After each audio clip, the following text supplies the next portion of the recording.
അമൃതവേണി ലൈസ് കിറ്റ് presents daily news പ്രഭാത വാർത്തകൾ powered by Pulimoottil silks KSFE in association with Joy Alukkas.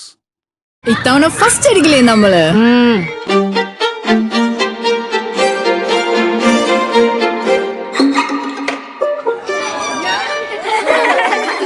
കുട്ടികൾക്കൊക്കെ പെയിൻ ശല്യം ഉണ്ടാകും. അതുകൊണ്ട് ലൈസ് കിറ്റ് ഉപയോഗിച്ച് ക്ലാസ്സിൽ വരാൻ പ്രത്യേകം ശ്രദ്ധിക്കണം. ലൈസ് കിറ്റ് ലൈസ് റിമൂവർ പെയിൻ ശല്യത്തിൽ നിന്നും ഉടനടി ആശ്വാസം.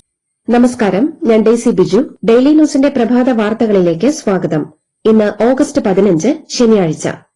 80ാമത് സ്വാതന്ത്ര്യദിനാഘോഷങ്ങൾക്കൊരുങ്ങി രാജ്യം. ഏവർക്കും ഡെയിലി ന്യൂസിന്റെ സ്വാതന്ത്ര്യദിനാശംസകൾ. ഇന്ന് സായന വാർത്തകൾക്ക് അവധി. സ്വാതന്ത്ര്യദിനാഘോഷ ചടങ്ങുകളിൽ സംസ്ഥാനത്തെ സ്കൂളുകളിൽ വന്ദേമാതരം ആലപിക്കേണ്ടതില്ലെന്ന് നിർദ്ദേശം. ദേശീയ ഗാനമായ ജനഗണമന ആലപിക്കണമെന്നാണ് പൊതുവിദ്യാഭ്യാസ വകുപ്പ് സ്കൂളുകൾക്ക് നിർദ്ദേശം നൽകിയത്. മുഖ്യമന്ത്രിയും മന്ത്രിമാരും മുഖ്യ അതിഥികളാകുന്ന ആഘോഷ ചടങ്ങുകളിലും വന്ദേമാതരം ആലപിക്കില്ല. ജമ്മു കാശ്മീരിൽ ഭീകരരുടെ നുഴഞ്ഞുകയറ്റ ശ്രമം തകർത്ത മലയാളി സൈനിക ഉദ്യോഗസ്ഥൻ മേജർ തരുൺ വാസുദേവന് രാഷ്ട്രപതിയുടെ ശൌര്യചക്ര. 19 പേർക്ക് ശൌര്യചക്രയും 36 പേർക്ക് ധീരതയ്ക്കുള്ള സേനാ മെഡലുകളും 13 മരണാനന്തര ബഹുമതികൾ ഉൾപ്പെടെ 78 ധീരത അവാർഡുകളും രാഷ്ട്രപതി ദ്രൌപദി മുർമു പ്രഖ്യാപിച്ചു. 9 കീർത്തി ചക്രയിൽ 7 മരണാനന്തര ബഹുമതിയാണ്. മണിപ്പൂരിലെ ഭീകരാക്രമണം നേരിട്ട ലഫ്റ്റനന്റ് കേണൽ മനിയോ ഫ്രാൻസിസിന് കീർത്തി ചക്ര നൽകി രാജ്യം ആദരിച്ചു. സ്തുത്യർഹ സേവനം കാഴ്ചവെച്ച 282 പേർക്ക് മുഖ്യമന്ത്രിയുടെ പോലീസ് മെഡൽ. ആഭ്യന്തര വകുപ്പിലെ ഉദ്യോഗസ്ഥരുടെ മെല്ലെപ്പോക്ക് കാരണം ഇക്കുറി പട്ടിക വൈകുകയായിരുന്നു. ആഭ്യന്തരമന്ത്രി രമേശ് ചെന്നിത്തല ഇടപെട്ടാണ് മെഡൽ ജേതാക്കളുടെ പട്ടിക പുറത്തിറക്കിയത്. എറണാകുളത്ത് അഭിഭാഷകർ തിങ്കളാഴ്ച ജില്ലാ കോടതിയും കീഴ്ക്കോടതികളും ബഹിഷ്കരിക്കും.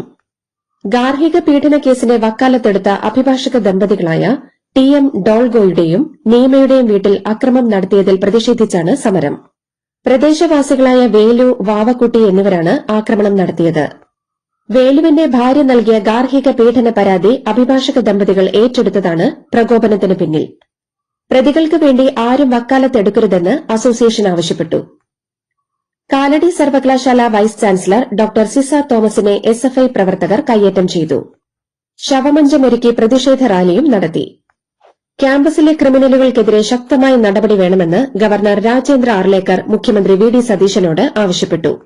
സംഭവത്തെ അപലപിച്ച് സംസ്ഥാനത്തെ VC-മാരുടെ കൂട്ടായ്മ പ്രതിഷേധക്കുറിപ്പ് ഇറക്കി. ലോ കോളേജുകളിലെ പരീക്ഷാ മൂല്യനിർണ്ണയത്തിലെ അപാകതകൾക്കെതിരെ SFI കേരള സർവകലാശാല ആസ്ഥാനത്ത് നടത്തിയ പ്രതിഷേധം സംഘർഷത്തിൽ കലാശിച്ചു. പോലീസ് ബലം പ്രയോഗിച്ച് നീക്കിയതിനെതിരെ SFI കമ്മീഷണർ ഓഫീസിലേക്ക് മാർച്ച് നടത്തി. പെൺകുട്ടികളുടെ മുടിക്ക് കുത്തിപ്പിടിച്ച് ബലമായി നീക്കിയെന്നാരോപിച്ച് പ്രവർത്തകർ പോലീസിനെ ഭീഷണിപ്പെടുത്തുന്ന ദൃശ്യങ്ങൾ പുറത്തുവന്നു. കോതമംഗലം ഊന്നുകൽ SHO-മാരെ സമൂഹ മാധ്യമങ്ങളിലൂടെ ഭീഷണിപ്പെടുത്തിയ കേസിൽ അർജുൻ ആയങ്കിയെ എറണാകുളം കുട്ടമ്പുഴ പോലീസ് കസ്റ്റഡിയിലെടുത്തു. തലശ്ശേരി സബ് ജയിലിൽ നിന്ന് പ്രൊഡക്ഷൻ വാറന്റ് ഹാജരാക്കിയാണ് കസ്റ്റഡിയിലെടുത്തത്. ആഭ്യന്തരമന്ത്രിയെ സമൂഹ മാധ്യമത്തിലൂടെ അവഹേളിച്ച കേസിൽ കസ്റ്റഡിയിലായിരുന്നു അർജുൻ ആയങ്കി. കാലാവസ്ഥാ വ്യതിയാനങ്ങളും പ്രകൃതി ദുരന്തങ്ങളും കേരളത്തിലുണ്ടാക്കുന്ന മഴക്കെടുതിയും പ്രളയവും ശാസ്ത്രീയമായി പ്രതിരോധിക്കാൻ സംസ്ഥാന സർക്കാർ പ്രളയ പ്രതിരോധന പദ്ധതി നടപ്പാക്കും. ഇതിന്റെ ഭാഗമായി IIT-കളിലെ വിദഗ്ധരുമായി മുഖ്യമന്ത്രി കൂടിക്കാഴ്ച നടത്തി. റേഷൻ കടകൾ വഴി സംസ്ഥാന സർക്കാരിന്റെ ഓണക്കിറ്റ് വിതരണം ആരംഭിച്ചെന്ന് ഭക്ഷ്യമന്ത്രി അനൂപ് ജേക്കബ്. സ്വാതന്ത്ര്യദിന തലേന്ന് തലസ്ഥാനത്ത് രാത്രി നടത്തവുമായി വനിതകൾ. സംസ്ഥാന സർക്കാരിന്റെ ആഭിമുഖ്യത്തിൽ നടത്തിയ രാത്രി നടത്തം മുഖ്യമന്ത്രി VD സതീശൻ ഫ്ളാഗ് ഓഫ് ചെയ്തു. സ്ത്രീകളുടെ ഒത്തുചേരൽ ഏത് സമയവും സ്ത്രീകൾക്ക് സുരക്ഷിതമായി നടക്കാനുള്ള അന്തരീക്ഷമുണ്ടെന്ന സന്ദേശമാണ് നൽകുന്നതെന്ന് മുഖ്യമന്ത്രി പറഞ്ഞു. മന്ത്രിമാരായ Bindu Krishna, KA Thulasi, Thiruvananthapuram corporation deputy mayor GS Ashanath, ward councillor ഉൾപ്പെടെ ഉള്ളവർ പങ്കെടുത്തു. ഇത്രയ്ക്ക് സംസ്കാരശൂന്യരാണോ മെൻസ് അസോസിയേഷൻ ഭാരവാഹികളെന്ന് മന്ത്രി Bindu Krishna. All Kerala men's association സംസ്ഥാന പ്രസിഡന്റ് വട്ടിയൂർക്കാവ് അജിത് കുമാർ സ്ത്രീകൾക്കെതിരെ അധിക്ഷേപ പരാമർശം നടത്തിയതിനോട് പ്രതികരിക്കുകയായിരുന്നു മന്ത്രി. 5000 രൂപ കൈക്കൂലി വാങ്ങുന്നതിനിടെ വൈക്കം അസിസ്റ്റന്റ് ലേബർ ഓഫീസർ വിജിലൻസിന്റെ പിടിയിലായി. Assistant labour officer TG Bineesh കുമാറാണ് തലയോലപ്പറമ്പ് സ്വദേശിയുടെ പരാതിയെ തുടർന്ന് അറസ്റ്റിലായത്.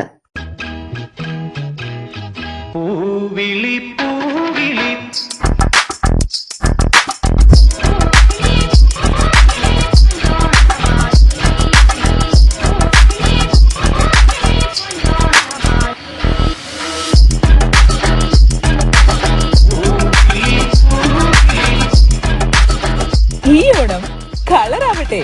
പുളിമൂട്ടിൽ silks. Doctor D Sajith Babu സംസ്ഥാന ചീഫ് ഇലക്ടറൽ ഓഫീസറാകും. കേരളം നൽകിയ 3 പേരുടെ പട്ടികയിൽ നിന്ന് കേന്ദ്ര തെരഞ്ഞെടുപ്പ് കമ്മീഷനാണ് സജിത് ബാബുവിന്റെ പേര് തെരഞ്ഞെടുത്തത്. പോലീസ് സ്റ്റേഷൻ ജനങ്ങൾക്ക് ഭയത്തിന്റെ ഇടമല്ല, സഹായവും സംരക്ഷണവും ലഭിക്കുന്ന ഇടമായി മാറണമെന്ന് മുഖ്യമന്ത്രി V D Satheesan. Thiruvananthapuram Peroorkada police സ്റ്റേഷനിൽ കേരള പോലീസിന്റെ മൈ പോലീസ് സ്റ്റേഷൻ പദ്ധതിയുടെ സംസ്ഥാനതല ഉദ്ഘാടനം നിർവഹിച്ച് സംസാരിക്കുകയായിരുന്നു അദ്ദേഹം. കേരളത്തിലെ ആദ്യത്തെ എലിവേറ്റഡ് ഹൈവേയുടെ സാധ്യതാ പഠനം ഉടനെ തുടങ്ങും. കരിപ്പൂർ അന്താരാഷ്ട്ര വിമാനത്താവളത്തിലേക്ക് ദേശീയപാത 66-ലെ കോഹിനൂരിൽ നിന്നാണ് എലിവേറ്റഡ് ഹൈവേ നിർമ്മിക്കുക.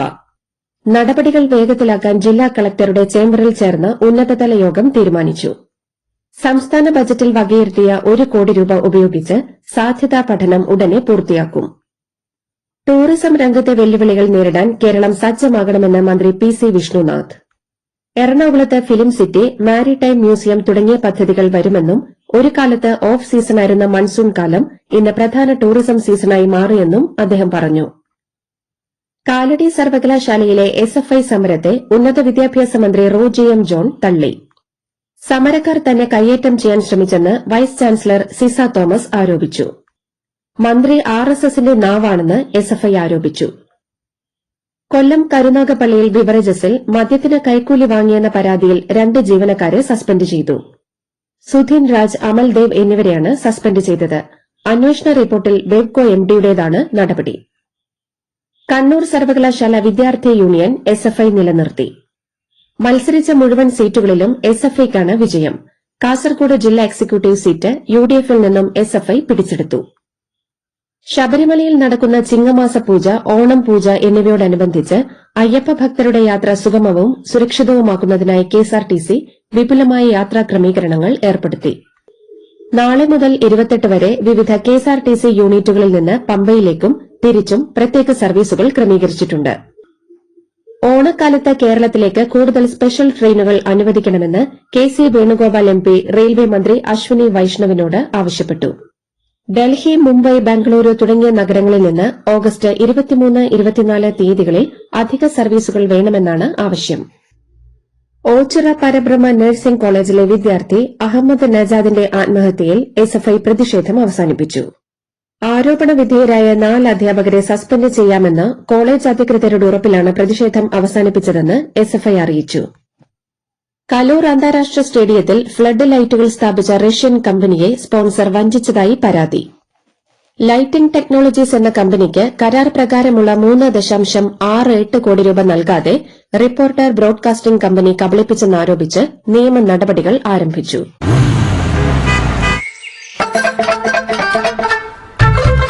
എല്ലാവർക്കും വന്നു ഡാൻഡ്രഫ്, എന്തു ചെയ്യും ചേട്ടാ? പേടിക്കണ്ട, ഇവിടുണ്ടല്ലോ ഡാൻഡ്രോക്കിൻ ഓയിൽ. ഉടനടി മാറും താരൻ, ഉപയോഗിക്കൂ വേഗം. അമൃത്വേനി ഡാൻഡ്രോക്വെറ്റ്, ദി അൾട്ടിമേറ്റ് ഡാൻഡ്രഫ് സൊല്യൂഷൻ. 80ാം സ്വാതന്ത്ര്യദിനത്തിൽ ഇന്ത്യയുടെ സമകാലിക അവസ്ഥയെക്കുറിച്ച് ആത്മപരിശോധന നടത്തണമെന്ന് പ്രതിപക്ഷ നേതാവ് പിണറായി വിജയൻ ആവശ്യപ്പെട്ടു. ഭരണഘടനാ മൂല്യങ്ങൾ നേരിടുന്ന വെല്ലുവിളികളെക്കുറിച്ചും വർഗീയത, തൊഴിലില്ലായ്മ തുടങ്ങിയവയെക്കുറിച്ചും അദ്ദേഹം ഓർമ്മിപ്പിച്ചു. ശബരിമല ടെൻഡർ വ്യവസ്ഥ പരിഷ്കരിച്ച് തിരുവിതാംകൂർ ദേവസ്വം ബോർഡ്. കരാറുകാർ സാധനങ്ങൾ സന്നിധാനത്ത് എത്തിക്കണമെന്ന വ്യവസ്ഥ ഒഴിവാക്കി. കരാറുകാർ സാധനങ്ങൾ പമ്പയിലെത്തിച്ച് ദേവസ്വം ബോർഡിന് കൈമാറണം എന്നതാണ് പുതിയ വ്യവസ്ഥ. ഇടുക്കിയിൽ അച്ഛനെയും അമ്മയെയും കൊലപ്പെടുത്തിയ മകൻ അജീഷിനെ പോലീസ് കസ്റ്റഡിയിലെടുത്തു. നെടുങ്കണ്ടം എഴുകും വയലിൽ പാറത്തറയിൽ അപ്പച്ചൻ എന്ന് വിളിക്കുന്ന ആന്റണി, ഭാര്യ വത്സമ്മ എന്നിവരാണ് കൊല്ലപ്പെട്ടത്. മതിലകം പുതിയകാവിൽ SR ഗോൾഡ് എന്ന പേരിൽ ജ്വല്ലറി തുടങ്ങാമെന്ന് വിശ്വസിപ്പിച്ച് 87 ലക്ഷം രൂപ തട്ടിയ കേസിൽ ദമ്പതികൾ അറസ്റ്റിൽ. പാപ്പിനിവട്ടം സ്വദേശി സുധീർ, ഭാര്യ സുബൈദ എന്നിവരെയാണ് മതിലകം പോലീസ് അറസ്റ്റ് ചെയ്തത്. 3 കോടി രൂപ നിക്ഷേപിച്ചാൽ ജ്വല്ലറിയിൽ പാർട്ട്ണർ ആക്കാമെന്ന് വാഗ്ദാനം ചെയ്താണ് പാലക്കാട് കുഴൽമന്ദം സ്വദേശിയിൽ നിന്ന് ഇവർ പണം തട്ടിയത്. രാഷ്ട്ര നിർമ്മാണത്തിൽ എല്ലാവരും പങ്കാളികളാകണമെന്നും വികസിത ഭാരത നിർമ്മാണത്തിൽ നാം മുന്നേറുന്നുവെന്നും രാഷ്ട്രപതി ദ്രൌപദി മുർമു. സ്വാതന്ത്ര്യദിനത്തോടനുബന്ധിച്ച് രാജ്യത്തെ അഭിസംബോധന ചെയ്ത് സംസാരിക്കുകയായിരുന്നു രാഷ്ട്രപതി. സർക്കാർ ജനങ്ങളുടെ സ്വപ്നങ്ങൾ സാക്ഷാത്കരിക്കുമെന്നും രാഷ്ട്രപതി പരാമർശിച്ചു. ദളിതനായതുകൊണ്ട് വേദി ശുദ്ധീകരിച്ചെന്ന കോൺഗ്രസ് അധ്യക്ഷൻ മല്ലികാർജ്ജുൻ ഖർഗെ ആരോപിച്ച സംഘടനയ്ക്ക് BJPയുമായി ബന്ധമില്ലെന്ന് ഉത്തരാഖണ്ഡ് മുഖ്യമന്ത്രിയും ബിജെപി നേതാവുമായ പുഷ്കർ സിംഗ് ധാമി. കർണാടകയിൽ വനിതാ പോലീസ് എസ്ഐയെ ബിജെപി എംഎൽഎയുടെ മകളും എസിപിയുടെ ഭാര്യയുമായ യുവതി മർദ്ദിച്ചു. മാണ്ഡ്യ ജില്ലയിലെ ശ്രീരംഗപട്ടണത്തെ ഒരു ക്ഷേത്രത്തിൽ ഡ്യൂട്ടിയിലുണ്ടായിരുന്ന എസ്ഐ സവിത പാട്ടീലിനെയാണ് ബി സുരേഷ് ഗൌഡ എംഎൽഎയുടെ മകളും എസിപി ഗൌതമിന്റെ ഭാര്യയുമായ ഐശ്വര്യ മർദ്ദിച്ചത്. ജാമ്യമില്ലാ വകുപ്പുകൾ ചുമത്തി കേസെടുത്തെങ്കിലും ഐശ്വര്യയെ കസ്റ്റഡിയിലെടുത്തിട്ടില്ല. ഇറാൻ പ്രസിഡന്റ് മസൂദ് പെസഷ്കിയാൻ അടുത്ത മാസം ഇന്ത്യയിലെത്തും. 18ാമത് ബ്രിക്സ് ഉച്ചകോടിയിൽ പങ്കെടുക്കാനാണ് അദ്ദേഹം എത്തുന്നത്. പാകിസ്ഥാനുമായുള്ള നയതന്ത്ര ബന്ധം വഷളായിരിക്കെ സിന്ധു നദീജല കരാർ മരവിപ്പിച്ച തീരുമാനത്തിൽ ഒരു മാറ്റവുമില്ലെന്ന് ഇന്ത്യ. നദീജലം തടഞ്ഞാൽ ഇന്ത്യയ്ക്കെതിരെ കടുത്ത നടപടിയുണ്ടാകുമെന്ന് പാകിസ്ഥാൻ പ്രധാനമന്ത്രി ഭീഷണി മുഴക്കിയതിന് പിറകെയാണ് വിദേശകാര്യ മന്ത്രാലയ വക്താവ് രൺധീർ ജയ്സ്വാൾ നിലപാട് വ്യക്തമാക്കി രംഗത്തെത്തിയത്. ഗ്ലാസ്ഗോയിൽ സമാപിച്ച കോമൺവെൽത്ത് ഗെയിംസ് 2026 ഇന്ത്യയ്ക്ക് ചരിത്ര നേട്ടം കുറിച്ച കരസേനയുടെ കായിക താരങ്ങൾ. രാജ്യത്തിനായി നേടിയ ആകെ 39 മെഡലുകളിൽ 16 എണ്ണവും സ്വന്തമാക്കിയത് വെറും 15 പേരടങ്ങുന്ന ആർമി കായിക സംഘമാണ്. ഇതോടുകൂടി ഡെയിലി ന്യൂസിന്റെ ഇന്നത്തെ പ്രഭാത വാർത്തകൾ സമാപിക്കുന്നു. ഡെയിലി ന്യൂസിന് വേണ്ടി വാർത്തകൾ വായിച്ചത് ഡെയ്സി ബിജു. DailyNewsLive.in വാർത്തകൾ വിരൽ തുമ്പിൽ.